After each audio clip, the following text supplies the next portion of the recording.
Aim. I stretched in bed, waking up when I felt someone rubbing myself from behind. I was amazed and confused for a moment, but then I remembered where I was and smiled contentedly. I felt his body pressed against me from behind, and his arm wrapped around me and stroked my chest. I relaxed. He gently pressed me and very slowly had sex with the sleepy me.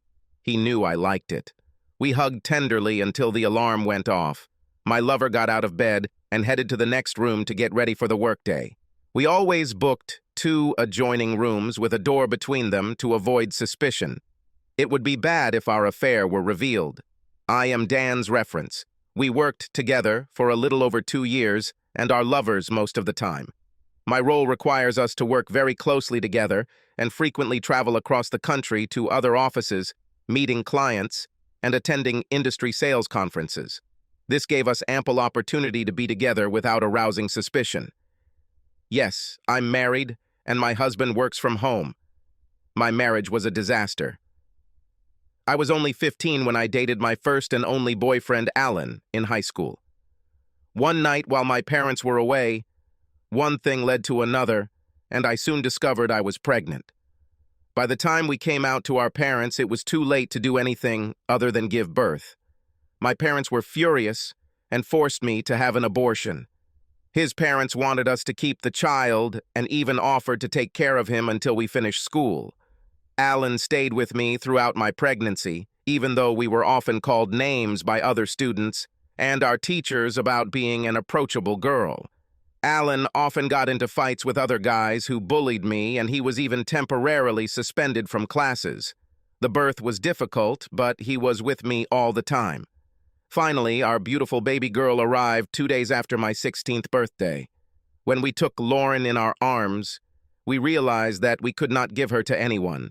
At first, my parents practically disowned me, so we moved in with Alan's parents, being parents ourselves. True to their word, his parents spent a lot of time raising little Lauren while we were finishing high school.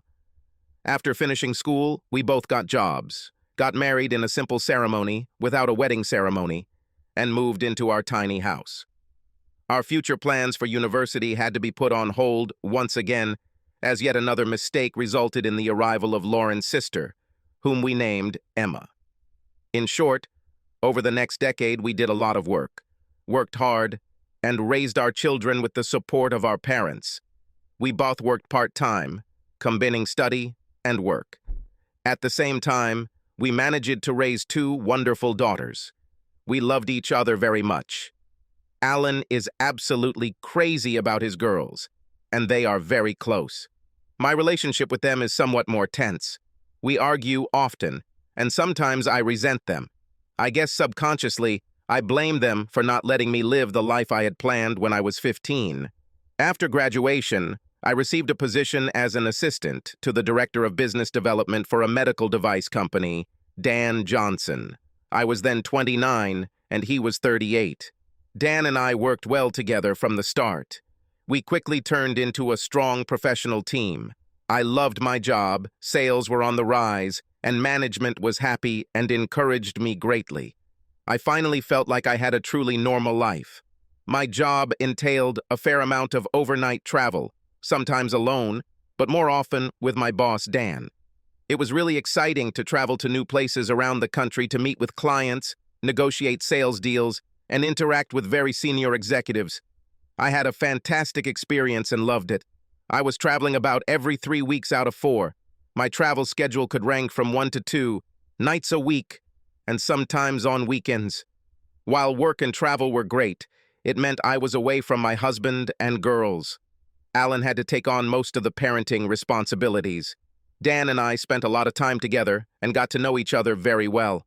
Despite the age difference, he got married around the same time as me and had 3 younger children. To keep Alan from worrying about me traveling with the boss, I told him the excused lie that I mostly traveled alone or with another woman. I also told him that although I work with my boss professionally, he was a bit of an asshole and I didn't like him personally. In fact, my boss was great, and I was fascinated by him and also very passionate. I loved spending time in his company. When we traveled together, We had a habit of finding cozy restaurants to dine in while sipping wine and chatting for hours. One evening, about 6 months after I started working at the firm, and Dan and I had received a particularly large sales order earlier that day, we booked a special dinner with a bottle of expensive French champagne. And then, as we sat face to face, feeling elated and slightly hazy from the champagne and delicious dinner, he extended his hand and placed it on top of mine. Looking deeply into my eyes, he said, "You know, Amy, that I'm falling in love with you very much." My heart erupted into a beating frenzy, and I couldn't say a word. After what seemed like an eternity, but actually took about 15 seconds, he stood up and extended his hand to me. I hesitated for a moment, then took his hand and stood up. He silently led me to his hotel room. Once in the room, we tore each other's clothes off and fell onto the bed in a passionate frenzy. We had sex all night. In the morning, we woke up and made tender love. I felt like I had died and gone to heaven.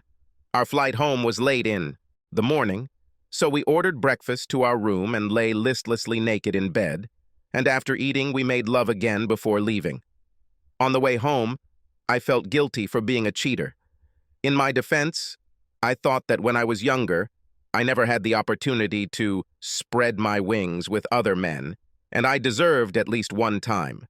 If anything, this will serve as a lesson to my husband for neglecting me, since our sex life never recovered from the difficult early years of our marriage.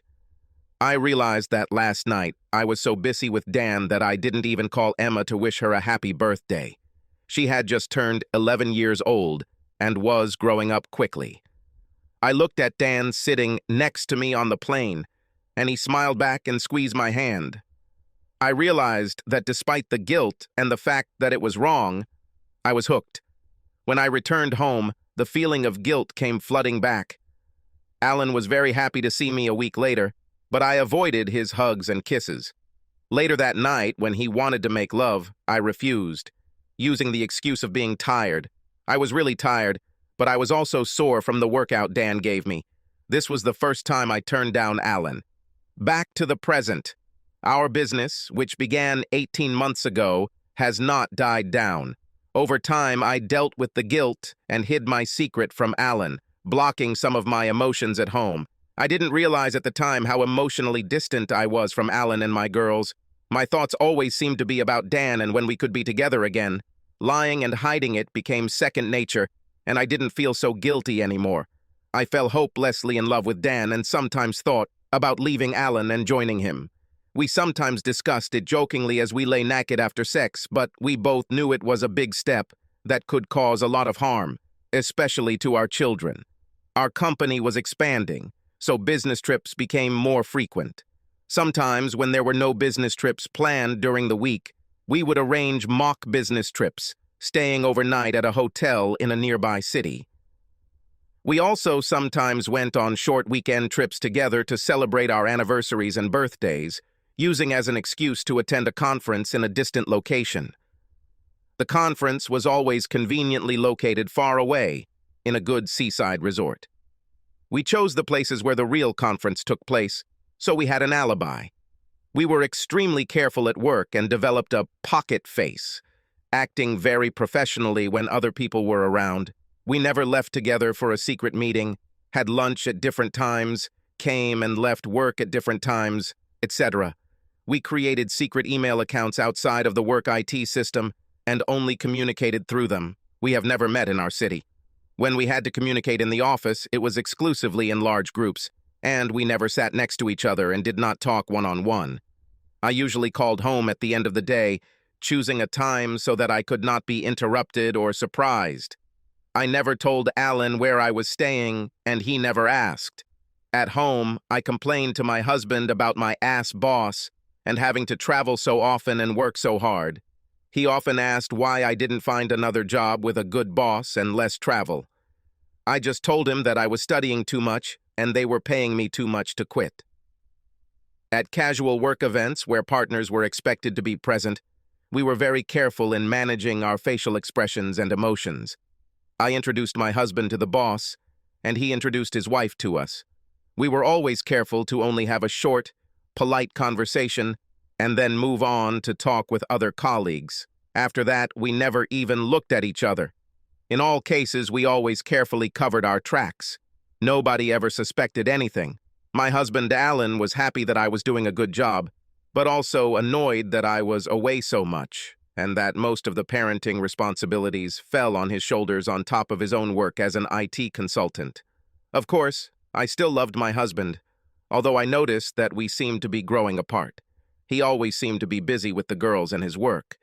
I realized guiltily that we rarely had sex, and our love was diminishing. I made a mental note to myself to try and make it up to him. Alan, we experienced a difficult start to life when we were young, having our first child at 16, getting married at 18, and then having another child. Thanks to hard work as a team, we managed to graduate from university, me with a degree in information technology, Emmy with a degree in commerce, and raise 2 girls together. We did not complain about the difficulties because we loved each other very much. When Amy got her first professional job after graduation about 2 years ago, she was over the moon, and I was very proud of her.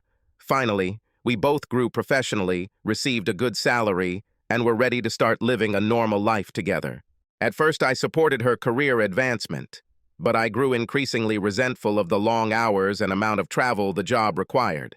She left the house around 7 in the morning and usually did not return until 6 or 7 in the evening. Most weeks she spent at least 1 or 2 nights on business trips, sometimes more, or didn't return home at all until Saturday evening. When she was home during the week, she either worked in the afternoon or just sat in front of the TV. On Saturdays, she slept late, then went shopping. On Sundays, I went to the gym in the morning and then had breakfast with my friends. She was usually too tired to go out with me in the evenings. We didn't get to spend much time as a family, and she was usually too busy with work to take time off, so the girls and I often took vacations without her. I noticed her personality was changing. The loving wife and mother gradually disappeared, replaced by a selfish, often irritated and cold inhabitant of the house and my bed. Our sex life was very average, and I was increasingly frustrated. Whenever I tried to bring up the topic, I was immediately shot down. She told me that it was all my imagination, or I'm tired at work, I work hard for us, our sex life is fine, etc. I was worried about what this might lead to. At the end of her first year, I was forced to accompany her to a staff Christmas party at the CEO's mansion. There I met her boss, Dan, for the first time, as well as his wife. We had a polite but short conversation about nothing, then he apologized and they went off to chat with others. My wife led me to the rest of the staff and began a conversation with them. Later, it suddenly seemed a little strange to me. Her boss seemed a very friendly person, if a little reserved, but not the ogre that Amy saw in him. Dan's wife was also very nice. Since Amy was his assistant, I thought we would have more than just a polite conversation. I also felt that Amy was a little tense. She has a habit. If she is nervous, she speaks very quickly, which gives her away. I thought it was strange that she was nervous about her boss when they were working so closely together. It was hard to understand. Although I trusted her completely, I still harbored this thought to think about it later. I was also very busy over the next year as I decided to start my own IT consulting company. Besides, I raised our girls with virtually no outside help, so I pushed aside most of my worries about Amy. As for life with Amy, everything was a repeat of last year. She traveled more and more often and became more and more distant from the 3 of us. Recently, I began to notice that her attitude towards me was becoming condescending and dismissive. She showed me little love or affection, and we had almost no sex life. Only occasionally, out of pity, did I receive a handout in the form of sex without love or intimacy. It was obvious that our relationship was falling apart. At the end of the year, I attended her regular Christmas party again. Our communication with her boss was a repeat of the previous meeting. Suddenly, I had a fleeting thought that she was hiding something. For the first time since we started living together at 15, I had doubts about her. Is there another man in her life? The thought was almost unbearable. We have worked together as hard as we can as a team, through so much adversity, to get to where we are today. She wouldn't do that, would she? What should I do? I didn't take extreme measures like hiring a private investigator or hacking her computer, but I began to watch her more closely. I couldn't find anything incriminating, so it was either my imagination or she was very good at hiding her tracks. In any case, there was nothing good between us. I guess I was too busy to care. Meanwhile, my girls were growing up quickly. 15-year-old Lauren was growing into a beautiful young woman, and 12-year-old Emma was on the cusp of womanhood. We spent a lot of time together and were very close, although, unfortunately, their mother had little time for them. Both girls were keen soccer players, so every Saturday morning during the season, I went to watch them play. This was the highlight of my week. After the game, we'd go out to dinner somewhere, usually their favorite Japanese restaurant, and talk about what they do. I noticed that they almost never mentioned their mother. Then, depending on the weather, we walked along the beach, watched a movie, or met with friends. After the first match of the season ended, Emma approached me, accompanied by the newest member of her soccer team. She was a charming young girl, tall, very beautiful, with a wide smile, long dark hair, and deep dark brown eyes. She was also very athletic and stood out in her first game for Emma's team, scoring 2 goals. "Hey, Dad, it's Callie. Can I go to her house and hang out this afternoon?" "Hi, Callie, nice to meet you." "Of course, Emma, if Callie's parents agree." Callie turned and shouted, "Mom, can Emma come to us this afternoon?" The woman, obviously Callie's mom, turned and walked towards us. She was the grown-up version of her daughter and absolutely breathtaking. She introduced herself as Sophie and readily agreed for Emma to come see them during the day. Then we chatted a little, but I still don't know what I said then. I remember that I was babbling something incoherently. After they left, my girls laughed at my embarrassment and then grinned at each other. That evening, Emma reported that Sophie was really good. She has been a single mother since Callie's father died in a car accident about 3 years ago. Sophie raised Callie and her younger brother Tom, aged 11, by herself. The single mother seemed like a real sweet spot to me. The following Saturday, as Lauren and I stood watching Emma play soccer, Sophie and her son came up to us and asked if they could stand next to us. I mentally prepared myself in case I saw her again, and was determined not to look like such a fool again. We chatted during the game. She had recently moved to the city with a new job and didn't know many people yet. She was very happy that Callie had found a new friend in Emma and complimented me on her good manners. After the match, Emma asked if Callie could come over. "Of course, Emma, that would be great if you don't mind, Sophie." "Me not." "Callie, why don't you come right now and have lunch with us?" "Do you like sushi?" "Yes, I love." "Great. It's decided. And by the way, why don't all 3 of you have lunch with us?" I blurted out. "Thank you very much for the invitation, Alan, but then I would be invading your family, so I won't go." I was feeling a little dejected when Lauren chimed in. "No, Sophie, please, let's go. It will be very nice if you're with us, and for a change, I will have someone to talk to. You won't be in the way at all, please." She looked at me. "If you're sure I'm not interfering, Alan, that would be great." I shook my head and muttered something incoherent again. As we turned to walk to the cars, Lauren grinned and looked at me. The dinner was a great success. We, meaning mainly 4 girls, ended up chatting for almost 2 hours. I think Tom enjoyed talking to the other man and we chatted a bit about computers and football. At one point, I heard Sophie very casually ask my girls if their mom ever came to watch their soccer games. Lauren's answer surprised me. "No, never. She's not particularly interested in us. She is only interested in her work and herself. Dad is also our mother. He is the one who takes care of us." Sophie gave me a questioning look. The rest of the football season, we were used to having lunch together after each game. Emma and Callie became close friends and took turns visiting us after games and sometimes after school.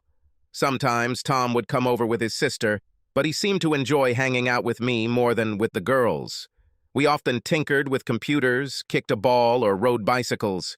I also noticed that Lauren often goes to visit Sophie, And sometimes they go shopping together and then sit over a cup of coffee and chat. I noticed that my girls never mentioned their mother to Sophie, and neither did I. Sophie and I also became fast friends. Since I was practically a single parent, like her, it became much easier for us to help each other raise our children. After the end of football season, our children were increasingly left alone on Saturday afternoons. When they went on their own excursions or visited various friends, usually without my wife, I was free. So, Sophie and I increasingly spent this time in each other's company and walked, had dinner, or watched a movie. I looked forward to our meetings more and more and realized that I was falling in love with her. Despite this, we never crossed the line that separated us from friendship. One day, while having coffee with Sophie, I told her that I appreciated the time she spent with Lauren. You know, she never stops talking about you when she returns home. Sophie this, Sophie that, I laughed. Well, Tom doesn't stop talking about you either after he's been with you. Alan is this, Alan is that, she laughed in response. Seriously, he needs a man in his life, so I appreciate you spending time with him. Then she suddenly said, "Forgive me for being rude, Alan, but it seems pretty obvious that all is not well between you and your wife." We never discussed Amy, carefully avoiding the topic. I sat silently for about half a minute. This was an issue that I pushed into the background for a long time, avoiding confrontation. The truth is, Sophie, if it weren't for the girls, I probably would have left centuries ago. A few years ago, things were pretty good, but not anymore. I tried to talk to her many times, but I just hit a wall. Our marriage was difficult from the very beginning. I think Lauren told you about Amy and I getting married? Yes, and she slightly blames herself for the situation you are in. I know it's crazy, and I tell her it's not her fault at all. This opened my floodgates. I spent the next hour taking out all my troubles on Sophie. At the end, she came over and hugged me tightly. It was my first real hug with a woman in ages. "I'm always here, Alan, if you need me. Know that." I just hugged her tighter and didn't let go. Another year soon ended, and it was time for Amy's annual Christmas party again. My next meeting with her boss was very similar to the previous two. This time I was on high alert. Although Amy and her boss seemed much more casual than before, something was wrong. I was definitely suspicious of the two of them. Later, towards the end of the evening, Amy excused herself and went to the toilet. After a minute, I looked back and noticed her boss was also casually walking upstairs, so I followed him in search. She was not in the toilet, and I began to search the huge house and was about to go through the bedroom door, opening it slightly, when suddenly I heard my wife's voice inside. "Merry Christmas, my dear." A male voice answered her. "Merry Christmas, my love." I peered through the door to find Amy and her boss holding each other in a long, passionate kiss. I quickly retreated in shock. I went downstairs, wondering what to do. I was beside myself, angry to death. I don't have a temper, so instead of immediately confronting me, I calmed down and decided to investigate and plan everything first. Amy returned shortly thereafter, slightly flushed, and spent the rest of the evening pretending to be my loving wife. I pretended that nothing had happened. Before the new year, while working while Amy was sleeping, I hacked into her phone and laptop. Amy should have known better. Keeping evidence on a personal computer, even if it's really well hidden, isn't very smart when her husband's profession involves knowing how to hack into it. My worst fears came true. There was a wealth of evidence across her work, personal, and secret email accounts that Amy had been in a long-term, passionate, and intimate relationship with her boss that began more than 2 years ago. I also found photos and videos of both of them having fun together, showing the depth of her betrayal. I saw from emails that Amy and Dan even discussed leaving their halves to be together. She seemed interested, but her lover was more cautious. I really turned out to be a stupid, ignorant husband. I placed hidden surveillance software on her phone and laptop. If I wished, I could remotely monitor her every electronic and physical move. My marriage was clearly over. The main priority now was to maintain custody of my daughters and protect my business and finances. On New Year's Day, I consulted with a divorce lawyer, specially for bestware.ru. She said that since the divorce will be without evidence of guilt, a lawsuit for adultery will not be brought. However, when it comes to child custody, once children reach 14 years of age, they will have the right to decide which parent they would like to live with after the end of their marriage. She also developed a strategy to protect my company from financial divorce proceedings. Emma would turn 14 in 6 months. Until then, I could tolerate living with Amy, and that gave me time to get everything organized. For this to work, I needed to keep this a secret from Amy. I told Sophie what I had learned, and she burst into tears. It was a surprise. I thought I was the one who was supposed to be upset and need a hug. I held her close to me for a while, and she tearfully told me that her husband had been killed while he was driving with his secretary. When she looked through his things after his death, she discovered that they had an affair. This made his loss even worse. After she came to her senses, we talked some more and I told her about my plans to leave Amy. She just smiled. To set my plans in motion, I first convinced my wife that since we were both now making good money, we should sell our small house and rent somewhere bigger while we looked for our dream home. We could use the cash from our equity to deposit into the new one. She readily agreed. Our house sold very quickly, and we rented another one nearby. I was listed as a tenant under a lease that was only for 6 months. I felt really bad sharing a bed with Amy when she was home. When we moved into a rented house, I caught a bad cold and used this as an excuse to move into a separate room so as not to infect it. And after everything, he just didn't come back, and she didn't say anything. Maybe she didn't notice, or maybe it was more convenient for herself. Then I asked my father, to whom I also told everything, to start a new IT company and become its owner. I was his only employee. Then I closed my own company and started running my business through my father's company. Everything was going according to plan until I ran into a very nervous and scary-looking Lauren. Lauren was dating her first boyfriend, and I immediately had a flash of déjà vu, assuming she was pregnant, just like her mom had been. Dad, it's hard for me to tell you this, but Mom is having an affair with her boss. I was shocked that she knew everything and was speechless for a moment. Indeed? Why do you think so?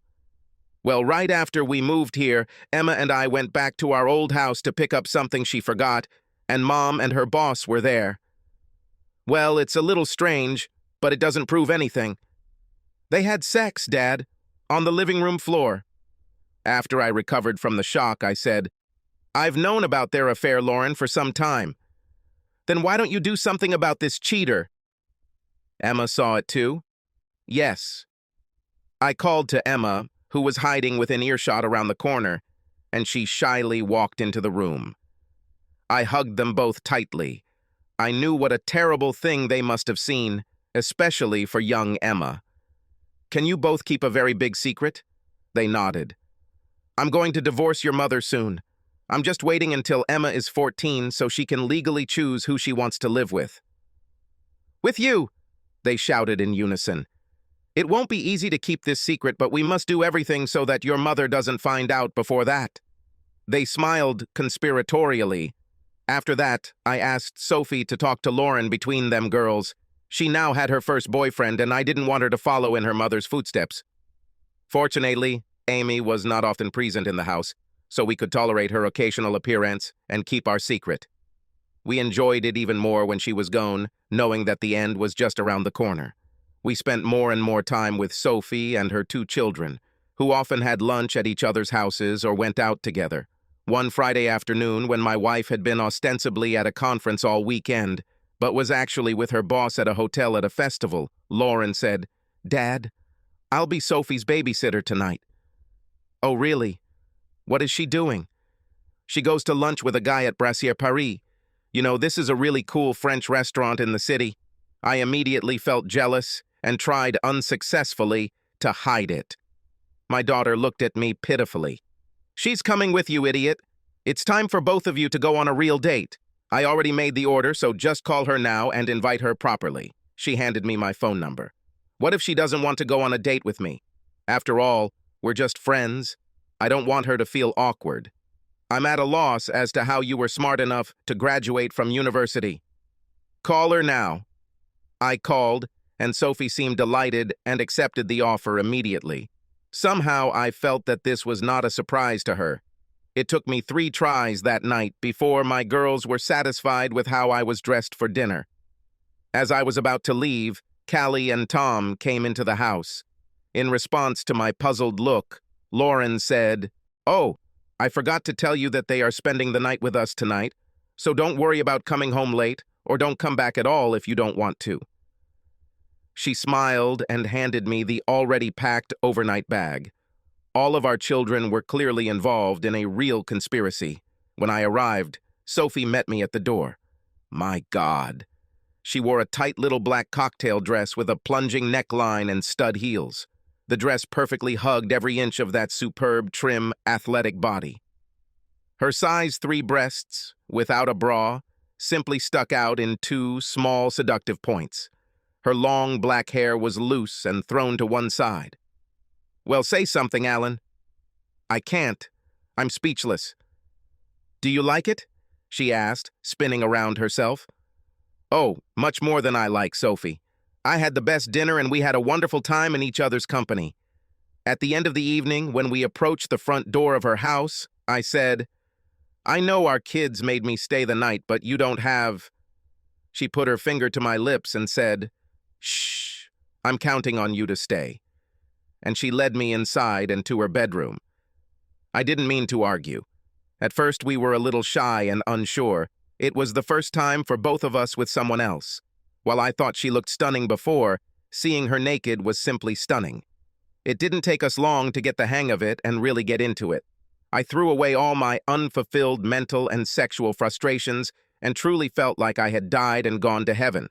By the end, I was completely exhausted. The next morning we made sweet love again, and then lay in bed for quite a long time, enjoying the aftertaste and the feeling of our naked bodies intertwined.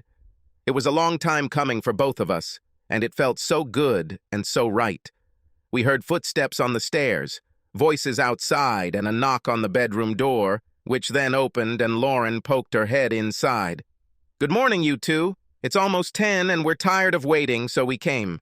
Breakfast will be ready downstairs in 20 minutes. Oh, and I would ask if you had a pleasant evening, but judging by your expressions, an answer is absolutely not required." She grinned. There was laughter outside the door before they all left. "How wonderful our children are, Sophie. The breakfast they made was delicious, and it was wonderful to sit and eat it with the whole family." Later, at home, I tried to explain to my girls what happened to me and Sophie. After all, I technically cheated on their mother. They both rolled their eyes and laughed at my discomfort. "Dad, it's time for you to be happy again. Anyway, you're no longer married to your mom. She left you years ago. So, are you also accomplices in the conspiracy?" "Actually, we all agree. Emma and I need a mother, and Cassie and Tom need a father. You and Sophie are meant for each other, so everyone wins. Even if I thought it was a good idea, Sophie probably didn't." "Dad, really?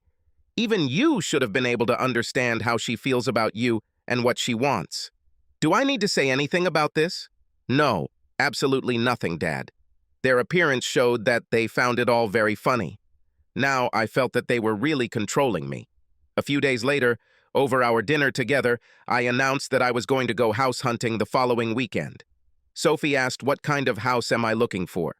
Well, I want it to be close to the beach, 2 stories, have a big family room, a kid's escape room, a big backyard, and a pool. It must have at least 6 bedrooms in case my family ever grows, which you never know. Looking straight at her, I added, I also want to be sure that the woman I seem to have a crush on likes him too. Sophie stared back for a full minute, then walked over to where I was sitting and kissed me passionately in front of the children. When we paused to catch our breath, they watched us silently and then burst into joy as they danced around us. I took that as a yes. After weeks of searching, we found the perfect house and decided to buy it together, using Sophie's husband's money and mine from the sale of my house as collateral. Everything was prepared for the meeting face-to-face with Amy. As Emma's 14th birthday, and therefore X Day, approached, Amy announced that she was leaving for a sales conference on the West Coast for 7 days. Later, I checked her email and discovered that she was actually going on vacation with her boss, celebrating their 3rd anniversary in Bali, Indonesia. To avoid suspicion at work, they independently told everyone that they were spending the holidays with their families, having previously worked so hard that they had been neglected. She will leave work a day before her boss and fly to Bali alone. He will follow her in a day. She will return to work a day earlier than her boss to make this scenario seem credible. They became lazy. Their ploy was not up to their usual standards, as they could easily get punctured if anyone were to check. Amy flew out to her conference, and we immediately began packing up our things and moving them to our new home, where Sophie and her children had moved in a month earlier. Well, the Balinese god of vengeance, if there is such a thing, actually smiled at me.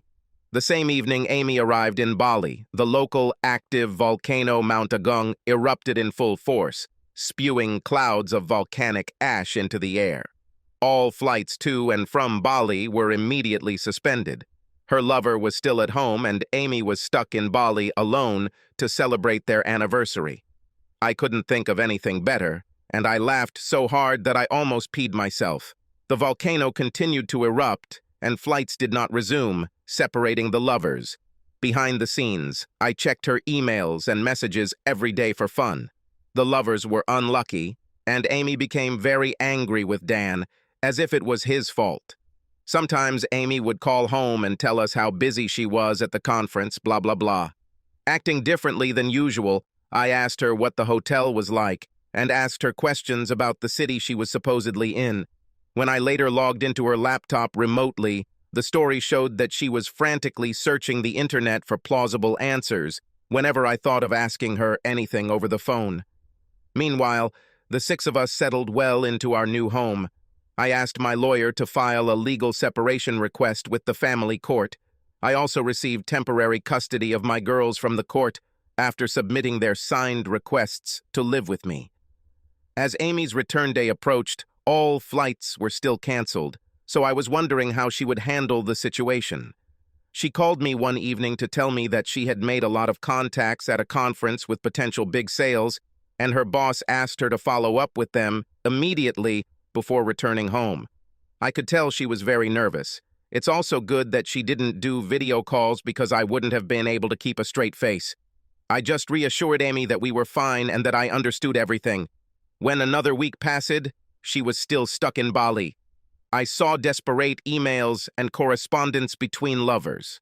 Her boss told everyone at work that she needed to extend her leave for family reasons.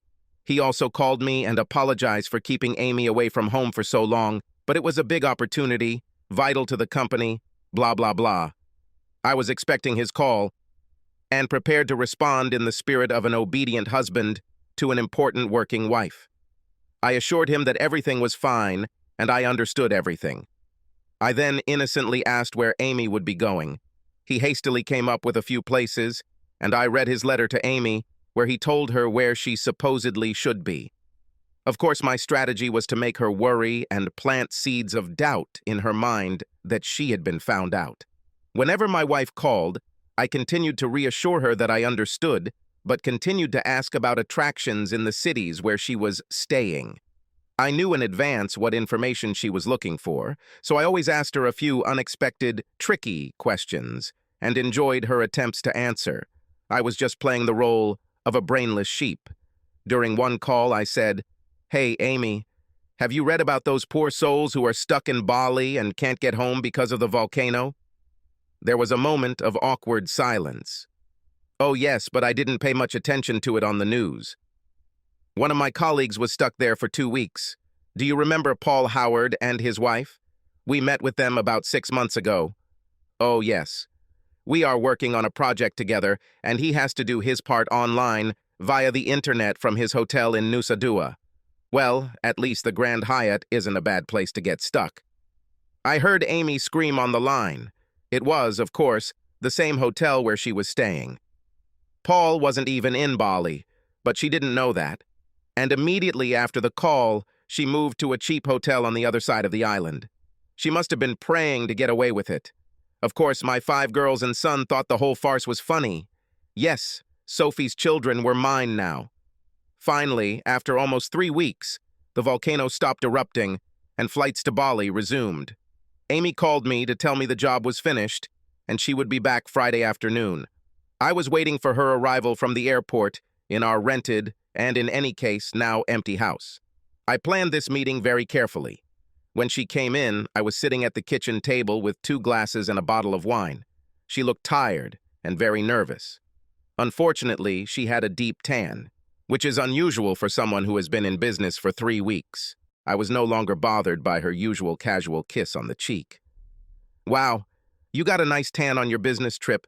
Did you actually do any work?" She muttered something, blushing. "Sit down and have a glass of wine with me." I poured wine into my glass and took a sip. "Alan, I'm tired. I just want to go upstairs, shower, and relax before dinner. Sorry, but we have something to discuss and it can't wait, so sit down right now, please. The girls will stay the night with a friend so as not to disturb us." Amy's face showed real fear. She thought that her game was finally over and I was going to take strict measures, but she didn't know what yet. She reluctantly sat down and I poured her a glass. I rehearsed this speech many times and made an apologetic face. "You know, things haven't been good between us for some time now, Amy. Don't you know why this is so?" She looked scared and just croaked, "No. I'm sorry to tell you this, Amy, but I can't sugarcoat it. The truth is that I met another woman. I love her and want to be with her. That's why I decided to leave you and connect with her." In an instant, an unexpected shock hit her, and the frightened expression on her face was replaced by an expression of silent rage. I continued to look apologetic. "I didn't want this to happen. I just think you're so far away all the time, and I've gotten lonely. How dare you do this to me, Alan? After everything I've done for you." "Who is she? I assume you're sleeping with her, blah, blah, blah." I just sat there with a sad face while she attacked me for about 5 minutes. "I see that you are very angry, and that's understandable. There's no point in continuing to talk now. I'll be back tomorrow around noon to talk again. We have a lot to discuss." Having said this, I returned to my new home. Lines of angry text messages and voicemails followed me. I didn't bother to answer. Everyone at home was worried about how it had gone. My answer: even better than expected. We had pizza for dinner and watched a movie together. The girls turned off their phones to avoid contact with their mother, although I made it clear to them that they could not completely sever contact with her. Why didn't I attack her about her affair? Because it will hurt her much more. That night, Sophie and I made tender love. All my worries and stress just melted away. Who is Amy? The next day I came to my old house, armed with a folder of papers. I was greeted by a still very upset Amy, along with her best friend Claire, who was a lawyer and whom I had never liked. I've seen old emails where Claire encouraged Amy to continue the affair in those early days, when Amy felt guilty and considered ending the affair. I sat down at the table facing them both. Apparently, Claire had been appointed as my wife's official representative and had decided that attack was the best form of defense. She went on and on about what an asshole I was and what a wonderful wife and mother Amy was, how I took advantage of her while she worked so hard for the family, how I had to beg her to take me back. If I don't do this, then she will rob me of the divorce and take the girls, and I will never see them. What hypocrites. Obviously, after last night, they thought that if I knew about her affair with the boss, I would bring it up. I maintained a sort of sad, apologetic, mocking expression. "Amy, I know this must hurt you, but I think I'm a little surprised you're so angry. It's been a long time since I felt like you really loved me at all. For the past 3 years, you have been physically and emotionally outside of our marriage." "This is complete nonsense, Alan. Of course I was in it. I know I work a lot, which often takes me away, but I did it for us." "Well, tell me, Amy, when was the last time we made love?" Amy didn't answer. "I can say it was 3 years ago." "This is not true at all. We have sex." "Yes, occasionally we had sex, but I'm talking about making love. In fact, I can name the day when it all started. Remember 3 years ago when you were on a business trip and forgot to call Emma on her 11th birthday? She tried to call several times in the evening and could not reach you. She was so upset. I remember this well because Emma's birthday was also 2 weeks ago when you were gone, and you forgot to call her again. I thought it was a bad anniversary for us. She looked at me guiltily.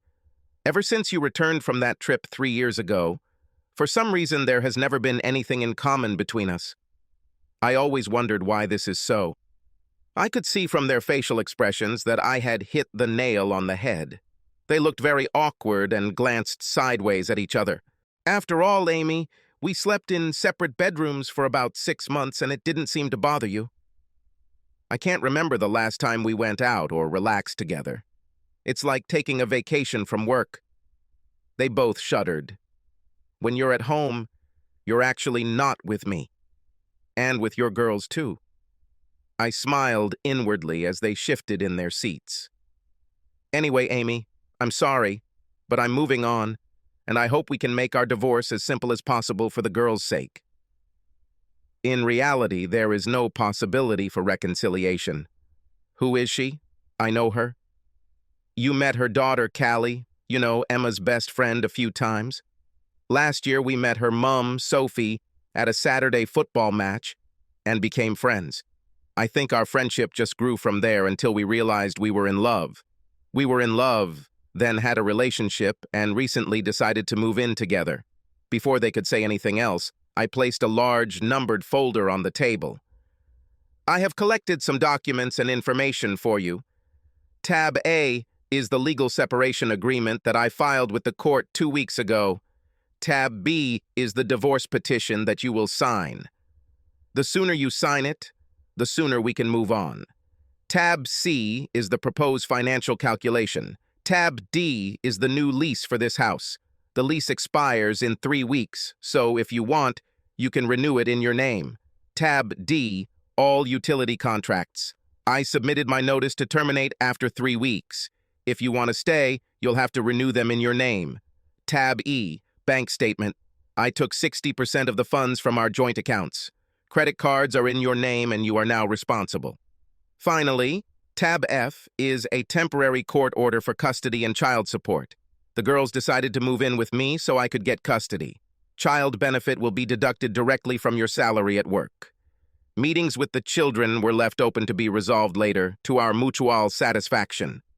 They were stunned. I was so well prepared. Claire got excited. Bastard, you've been planning this forever. You won't get away with this. We'll fuck you and nail your skin to the wall. We will take your IT company, your girls, and your money.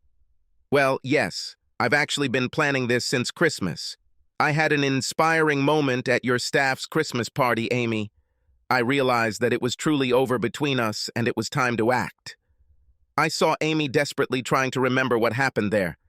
Therefore, selling a house to buy another was a sham, Claire said. I just smiled. What about fuck me, Claire? I don't have a company that you can take away. I closed it a few months ago. Now I'm working for someone else. I bought a new house with Sophie to live in after filing for legal separation, so it is not an asset to our marriage. Since I have legal custody of the girls, I can and did use 60% of the cash from the sale of the house to buy a new one. So I'm not sure you can really do this, Claire. By the way, if you check the state law, you will see that when children turn 14 years old, they can choose who they want to live with. They chose me. You really are a scumbag, Alan. I bet you're the one who turned the girls' minds against Amy. I wouldn't do that. I'm not that mean. In any case, even if I thought I should configure them, there was no need to do so. Amy did it herself, neglecting them for the past 3 years. You, Amy, will have to work hard to get them back. It is important for their well-being that they have a good relationship with their mother. She didn't neglect them, she's a good mother. It's not the way they see it, Claire. She was practically absent from their lives for many years. Amy, ask yourself who feeds them, who takes them to sports, who packs their school lunches, who helps them with homework, who buys their clothes, who always remembers their birthdays and buys them gifts, who goes out with them in the movies, who do they turn to with problems? who helped them in the first months, and who gives them love and affection. I could go on. Well, Amy was very quiet. I could tell she was having a hard time making sense of what had happened. The girls asked me to ask you if you would meet them for breakfast tomorrow morning at 10 o'clock in the morning at a cafe by the beach.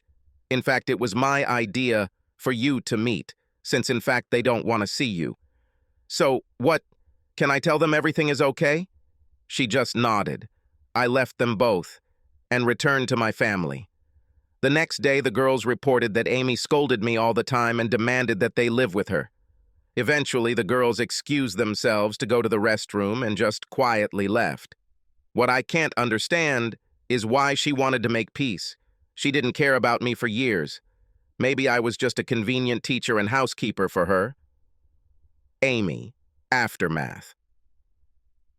When Alan told me he was leaving me for another woman, it was a complete shock. How could he? I thought he loved me.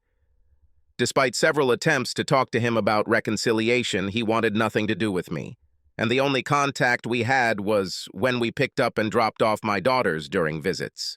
My girls were openly hostile towards me, and my time with them was unpleasant. When I dropped them off outside the house after a visit, they happily ran to their new stepmother and hugged her, deliberately to anger me. In the end, I told them not to come until they wanted to. I always assumed that my life would continue as always, with my lover for pleasure and my husband caring for me at home. The shock and emotional devastation of Alan essentially abandoning me was enormous. As the months went by, the more I thought about it, the more I realized it was a huge surprise. But it shouldn't have been. Alan was right. I was the absentee wife in many ways. Over the past 3 years, I have focused most of my love, emotional intimacy, and sex on Dan. There was little left for him to do. I realized that the only real surprise was that he stayed with me for so long. I couldn't afford house rent and child support at the same time, so I had to move into a tiny old apartment. I spent my nights at home alone, watching TV and eating crap takeout. When Alan left me, Dan's attitude also changed. He suddenly became too busy with his family to spend much time with me, even though I was now a free woman and always available. He increasingly sent me on business trips alone, saying that now I could handle clients on my own. When we were together, the emotional connection seemed to disappear. We'd just get together and have sex, and it wasn't great sex anymore. About 6 months after the end of my marriage, Dan announced that he was leaving the company to take a job with another firm in another city. I tearfully told him to never contact me again. In the blink of an eye, I became a divorced woman. I couldn't help but think of the line from Joni Mitchell's song, "Why is it always like this? You don't appreciate what you have until you lose it." I stupidly thought that I could eat a fish and sit on. This did not interfere with my confidence that Alan was now with a magnificent woman who was so good that it was even impossible to hate her. He is simply happy with his new partner. I remember this is how he looked to me when we were young parents struggling to raise 2 children. No matter what difficulties we faced, we fought together to overcome them and were happy and in love with each other. How did I let this fall apart? Both my girls looked much happier too. It was Sophie they looked at as their mother rather than me. I was just an annoying relic from their past that they were forced to visit from time to time. It really hurts. I think I hit rock bottom when I started crying to girls about my situation. Lauren looked at me coldly. "Well, so it was you who threw Dad aside? I know I wasn't a perfect wife and I neglected you all a little, but he was the one who left me for another woman." "Mom, he left you because you had an affair with your boss for 3 years. The look of horror on my face said it all. I was so ashamed. Alan knew about it all along, but said nothing. My life was disgusting. I really screwed up and left a really good husband and lost my daughters." True to his word, Alan encouraged our girls to stay in touch with me. He was right that it took me a lot of work to get them back. Gradually, they began to come without coercion, and sometimes even spent the night. One evening, as I dropped the girls off at their new home, I asked Alan if we could talk for a while. He got out of the car with me. I turned and stood in front of him. "Lauren told me you knew about Dan and me." I'm so sorry, Alan. You have been a good husband, and you have done nothing to deserve this from me. I was just an ungrateful, selfish bitch, and I got what I deserved." He just nodded. "Why didn't you tell me that you knew everything, Alan? Maybe you could stop me early enough to get our marriage back?" "By the time I found out, it was too late for that." "When did you find out?" "I caught you with your boss while you were secretly meeting at the office Christmas party last year. I didn't let you see me, and then I dug around and found out everything you had. I blushed deeply. I was so ashamed. I have to admit, I was very surprised when you were stuck in Bali alone." "Oh, God, I feel so miserable. You must hate me. Why didn't you convict me?" "I was very angry with you and wanted you to feel my pain and take revenge on you. I did some research and discovered that you weren't the first secretary your boss slept with. He actually has quite a history of conquest and then moving aside. I decided that the best way to punish you was to simply remain silent and let events take their course. Knowing his past, I thought that if your affair remained a secret, he would probably keep you on the hook for a while and then eventually get tired of you and leave you for someone new. I was afraid that if I caused a big scandal, his wife might find out and divorce him. Then he will probably free himself and stay with you, and you will remain unpunished. And also, I thought that if you thought I was just leaving you for another woman, it would make you feel a lot worse. I must say that your strategy worked perfectly. You certainly took your revenge well, Alan. My life has turned to crap. I think that now, looking back, I'm sorry that you got hurt so much. Well, a little sorry, to be honest. You don't have to apologize. It was my fault. I would have left you if you had done what I did. Looking back, I was simply seduced by the joyful excitement of it all and became addicted. In the first days, I tried to stop, but it was too late. I was so carried away by him and immersed in my desires that I forgot about you and my girls for a while. My anger is gone, Amy, and I truly forgive you. I also now approach life more philosophically, it seems to me. After all, I wouldn't be with Sophie now if you hadn't cheated on me. Yes, I understand, and that's partly what hurts the most. Our marriage was difficult from the very beginning, Amy, so I don't think you're a bad person at all.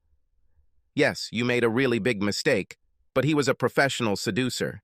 You never had the chance to grow up properly, to enjoy all the normal things teenagers do, especially dating and figuring out who you really want to spend the rest of your life with. You are ripe for the picking, and your boss plucked you like ripe fruit. You're probably right, Alan, but why did you tell the girls about him? It was too cruel. No wonder they hated me. I didn't tell them, Amy. They told me. What, how? They both unexpectedly returned to our old house and found you two copulating in the living room. Remember, right after we took our things out. At first I couldn't remember, then with horror, the picture was restored to my memory. What did they see? Everything, and quite well, even Emma. Lauren gave me a pretty graphic description of the event. My whole body seemed to just crumple, and I began to sob from the depths of my soul, not paying attention to anything around me. I don't know how long I cried, but I realized Alan had his arms around me, supporting me and holding me tightly in his arms, with my head buried in his chest. That familiar feeling and smell just made me burst into tears again. I felt like I was lifted, carried inside and laid on the sofa. I felt so terrible. Everyone, including Alan's new partner Sophie, was so sweet and caring. She insisted that I stay, first to calm down, then when I came to my senses, she insisted that I stay for dinner. Sitting at the table with his new family, Alan looked so happy. I really screwed up. Later that evening, as I was walking out to the car, he put both hands on my shoulders. Amy, I don't want you to keep punishing yourself so much and keep being miserable. We had a really rough start in life when we were too young to be parents and commit our whole lives to each other. When you think about it, the most amazing thing is that our marriage lasted so long, 14 years. This is our common merit. Look on the bright side. Our two mistakes produced two adorable daughters, whom we raised to become two beautiful young women. This is a fantastic legacy of our marriage that can never be taken away. You're right, Alan. Speaking of mistakes, I must say that I made one more. Sophie is pregnant. That's why we're getting married sooner than expected. You seem to be very prone to making mistakes. You are a good man and a good husband, Alan. Better than I deserved. I wish you all the best." I hugged him and kissed him on the cheek, then left. My place is really busy. My only hope was that I could find someone else as good as him. Phantom chance. Alan, why did I forgive her so easily? A few reasons. Because hatred can consume you and make you cynical. Because she still regularly received punishment just by seeing me with Sophie. I loved her once too, and our connection still existed despite everything. Although I wanted to punish Amy, my real revenge was directed at her boss Dan, who seduced and took her away from me in the first place. I hacked into his computer too, sending him an email that looked similar to the email from Amy. It included a hidden Trojan that gave me full access to everything. I discovered that he had quietly and cleverly embezzled money from his old employer and was now playing the same game with his new one. I collected a lot of evidence and sent it anonymously to both employers and the police. Faced with overwhelming evidence, he pleaded guilty at trial and was sentenced to 7 years in prison. His wife was with him throughout the trial and then visited him in prison with their children. I met with her and showed her incriminating evidence of his numerous affairs. She was furious and immediately decided to leave him. To get revenge, I went to visit Dan in prison. At first, he didn't recognize me. "Hi, Dan. We actually dated before. I'm Amy's ex-husband." "What the fuck do you want, asshole?" "To give you messages. First, from my ex-wife, Amy. She conveys her wishes to you and hopes that you enjoy your new home here, which I personally helped arrange for you." "How?" "You know, you should use the services of a professional to encrypt your computer. Once I hacked it, it only took me 15 minutes to uncover everything.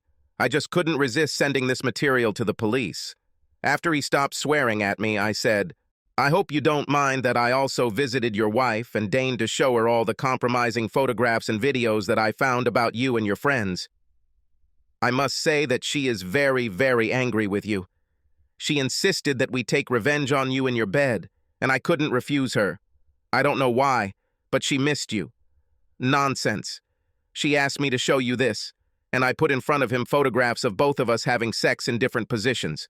Of course, they were faked using Photoshop, but he didn't know that. She asked me to tell you that she will never visit you here again, and you will never see your children again. I gave her the name of my lawyer, who is organizing a divorce from your sorry ass." The look on his face was priceless. Yes, revenge is a dish best served cold.